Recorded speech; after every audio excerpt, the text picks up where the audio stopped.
the culture in Russia. So to get us started, by a show of hands, how many of you can give me, off the top of your head, about, let's say, 10 things about modern day Russia? Nobody? No takers? All right, well, don't feel bad. That's kind of what I expected.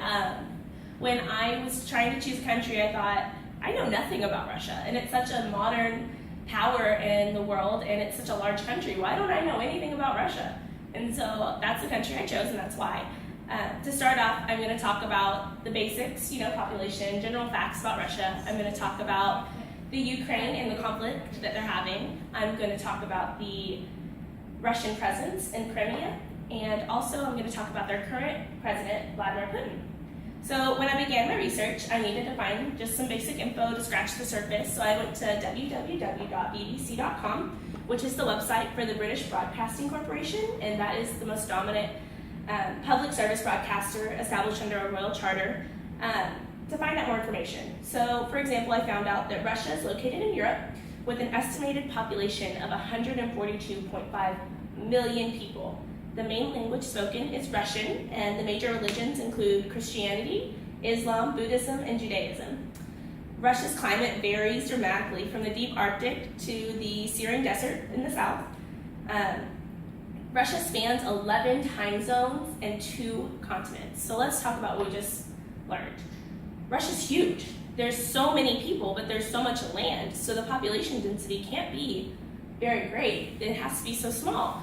So when you have all these people that are spread apart, you're going to have so many different types of people, so much diversity with your citizens and your culture. So another thing is the most common food in Russia is bread, potatoes, cabbage, just simple vegetables. They eat potatoes like every meal because that's what they have an abundance of. And also meat is a sign of good fortune, so they try to incorporate a lot of meat into their food. So now that we know the basics, let's talk about the big picture. What's going on in Russia?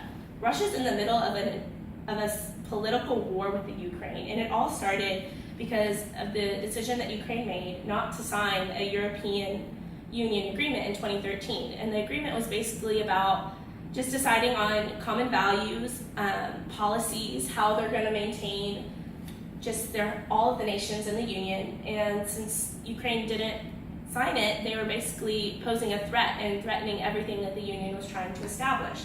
And so Russia took it upon themselves to kind of be the motivators to get the Ukraine to get on board with what's going on. So the situation's only further complicated by Russia's recent expansion. I visited the website of the Moscow Times, where I found an article titled "Putin, Russia's Annexation of Crimea Righted Historical Injustice." Wow, that was a mouthful. Written by the news journalist Reuters, which explained related news of Russia's recent annexation of Crimea. So why on earth is Russia trying to take over part of the Ukraine? Like, what are they thinking? They're already in a political war. That's really not a peaceful strategy, but I learned that the answer isn't so simple. For many Russians, Kyiv is not a foreign country. It's a historical misunderstanding to have it belong to the Ukraine at all. It's a bizarre notion that the 1991 map shows the Ukraine no longer in Russia. So to many Russians, annexing Crimea is only repairing a historical injustice. They feel like Crimea should belong to them anyways, like it's always been that way, and they're just making it right.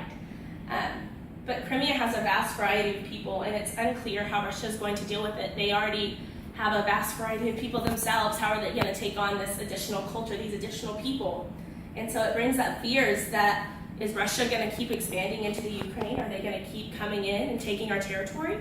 And so people are unsure, but Putin, their current president, he's saying he has no intentions of that, but can we really trust him? I mean, he's shown just really strong will, and he is a president that's elected by the people, but for some reason he has all this power.